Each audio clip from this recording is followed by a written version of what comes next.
श्रीमहागणाधिपतये नमः। श्रीमहासरस्वत्यै नमः। श्रीगुरुभ्यो नमः। हरिः ओम्। वागर्थावसम्पृक्तौ वागर्थप्रतिपत्तये जगतः पितरौ वन्दे पार्वती परमेश्वरौ। పరమేశ్వరస్వరూపమైన శివమహాపురాణమునకు నమస్కారము. ఈ వీడియోలో బ్రహ్మ యొక్క శిరస్సును భైరవుడు ఖండించుట అనే ఘట్టం గురించి తెలుసుకుందాం.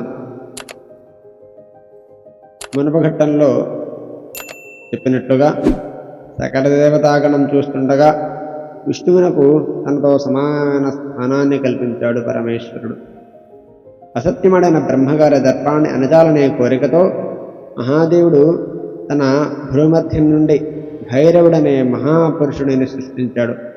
ఆ అద్భుత పురుషుడు రణస్థలం ముందు నిలిచి శివునికి నమస్కారం చేసి, ప్రభో, నేను ఎవరను? అనామకుడిగా ఉండిపోకుండా నాకు నామకరణం చేసి ఆయుష్షు, వర్చస్సు, వ్యవహార సిద్ధిని కల్పించండి. నేను చెయ్యవలసిన కర్తవ్యాన్ని ఆజ్ఞాపించండి అని వేడగా శివుడిలా అన్నాడు. ఓ పూర్ణ పురుష, నా నుండి ఉత్పన్నమైన నీవు నా పూర్ణ స్వరూపుడవు. భా అంటే భరణం, రా అంటే రమణం, వా అంటే వననం. నీవు భరించేవాడివి, లయించేవాడివి, సృష్టించేవాడివి. నీవే కనుక నీకు భైరవుడు అని నామకరణం చేస్తున్నాను. భయంకర రూపంలో ఉంటావు కనుక భైరవుడనే వ్యవహార నామమును ఉంచాను. నిన్ను చూసి యముడు కూడా భయపడతాడు కనుక కాల భైరవుడనే నామంతో కూడా వ్యవహరించబడతావు. దుష్టులను సంహరిస్తావు కనుక అమర్దకుడని, భక్తుల పాపాలను భక్షిస్తావు కనుక అభక్షుడని పేర్లు. శివభక్తులచే ఆరాధించబడుతూ ఉంటావు. ప్రకాశ విమర్శలు, శివ శక్తులు, భైరవే భైరవులు, విభాజ్యంగా ఉన్న తత్వమే నీది. వత్స, ఈ బ్రహ్మ లోకాలకు ఆదిదేవమట కనుక ఇతడిని వేగంగా నీ నిషిత కరవాలంతో అర్చించు అని అన్నాడు శివుడు. వెంటనే భైరవుడు శివుని ఆజ్ఞ మేరకు బ్రహ్మగారి కేశపాశాన్ని గుప్పిడ బంధించి అసత్యమాడిన ఆయన పంచముఖాన్ని ఖండించాడు. మెరుపులు కురిపిస్తున్న కరవాలాన్ని అదే వేగంగా తిప్పుతూ బ్రహ్మగారి తక్కిన శిరస్సులను కూడా ఖండించబోయాడు భైరవుడు. అంత బ్రహ్మగారు అలంకారము గల కేశమ ముడి ఊడినది.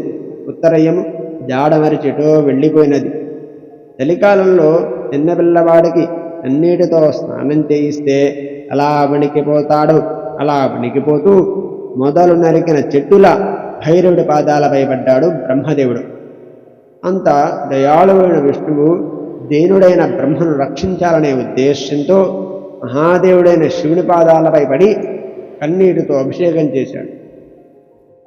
కృతాంజలి అయి పిల్లవాడు తన తండ్రిని ప్రార్థించినట్లుగా ఇలా దీనంగా ప్రార్థించాడు. శంకర, ఈ బ్రహ్మకు పంచముఖులు ఈశ్వరచక్రంగా ఉద్దేశపూర్వకంగా నీవే ఇచ్చినావు కదా. అందువల్ల ఆదిజుడైన ఈ బ్రహ్మను క్షమించు. ఇతడు నీ అనుగ్రహ పాత్రుడు. ఇతడిపై ప్రసన్నతను చూపుము. ఈ విధంగా అచ్యుతుని చేత ప్రార్థింపబడిన ఈశ్వరుడు దేవతాగణాలందరూ సంతృప్తి చెందేటట్లుగా భైరవుడిని వెనక్కు పిలిచి బ్రహ్మగారిని దండింపు నుండి రక్షించి ఇలా మందలించాడు. ఓ బ్రహ్మ, నీవు ఈశ్వరత్వాన్ని పొందగోరి అసత్యం పలికి మోసానికి పాల్పడ్డావు కనుక సత్యవ్రతాన్ని విడిచి నీకు లోకంలో క్షేత్రము, దేవాలయము, ఉత్సవము, పూజాదులు లేకుండుగాక అని పలికినాడు శివుడు. శివుడి ప్రసన్నతను మిక్కిలి సంతోషించిన బ్రహ్మ, స్వామి వరద, నీవు మహావిభూతుడవు. నా శిరస్సును ఖండించటాన్ని నేను వరంగా భావిస్తున్నాను. భగవంతుడు, బంధువు, జగత్కారుణుడు, సర్వమైన పాపాలను దహించేవాడు, మేరును ధనస్సుగా కలవాడు, మంగళ ప్రదాయకుడవు నీకు నా కొరకు నమస్కారం అని స్తుతించగా విని ఈశ్వరుడు ఇలా అన్నాడు. ఓ విధాత, నీవు లోకభారాన్ని వహించు. నువ్వు నశిస్తే లోకపాలకులుడు లేని కారణంగా అరాచకమైన లోకాలన్నీ నశిస్తాయి. ఆ కారణంగా దండారూఢమైన అనగా శిక్షార్హుడమైన నిన్ను క్షమించి వదిలిపెడుతున్నాను. అంతేకాదు, నీకు దుర్లభమైన గొప్ప వరాన్ని ఇస్తున్నాను. అగ్నిష్టోమం, దర్శ మొదలైన యజ్ఞములలో నీది గురుస్థానం. అంగములు ఎన్ని ఉన్నా, దక్షిణలు ఎంత ఇచ్చినా నీవు లేని యజ్ఞం నిష్ఫలం. అనగా మనం ఏ కార్యక్రమం మొదలుపెట్టినా బ్రాహ్మణుడు వచ్చి కూర్చుంటాడు కదా, ఆ స్థానమే బ్రహ్మస్థానం. ఆ స్థానము లేని ఏ యజ్ఞం చేసినా, ఏ పూజ చేసినా అర్హత లేనిది అని ఆనాడు శివుడు బ్రహ్మదేవుడికి ఇచ్చిన వరం. ఇలా విధాతకు వరములు ఇచ్చి శివుడు పుటసాక్షం చెప్పిన మొగల పువ్వును చూసి, ఓ శ్రీదుష్టకేతకమా, నువ్వు పుటసాక్షం చెప్పి మోసం చేశావు కనుక ఇకపై నీకు పూజాదులో ఎందు స్థానము లేకుండుగాక అని శపింపగా దేవతలు ఆ పుష్పాన్ని శివుడి సన్నిధి నుండి తొలగించి వేసినారు. శివుడి శాపానికి ముఖం ముడుచుకున్న కేతకి, ఓ నాథ, నీకు నమస్కారం. నీ ఆజ్ఞచే నా జన్మ నిష్ఫలమైంది. తండ్రి, నా పాపాన్ని క్షమించి నా జన్మను సఫలం చేయండి. తెలిసి గాని తెలియక గాని చేసిన పాపం నీ నామస్మరణ చేతనే నశిస్తుంది కదా.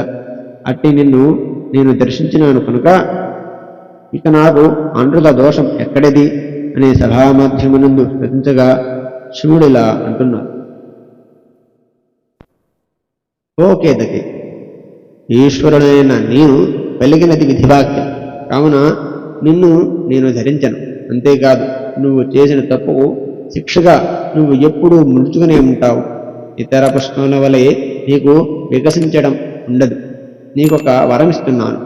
నా భక్తులు నిన్ను ప్రీతితో ధరిస్తారు. నిన్ను మించిన ఆరోగ్యప్రదమైన పుష్పం భూలోకంలో మరేదీ ఉండదు. ఛత్ర రూపంలో నీవు నాపై ఉంటావు. మహాదేవుడైన ఈశ్వరుడు ఈ విధంగా బ్రహ్మ విష్ణువును అనుగ్రహించి కేతకీ పుష్పానికి ఉన్నత స్థానమిచ్చి సర్వదేవతా సమూహం స్తుతింపగా సర్వోత్కృష్టుడై విరాజిల్లుతున్నాడు. ఇట్లు 10వ ఘట్టమైన బ్రహ్మ యొక్క శిరస్సును భైరవుడు ఖండించుడ అనే ఘట్టం సమాప్తి.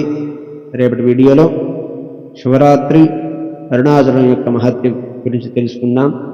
హరి ఓం తత్సతు.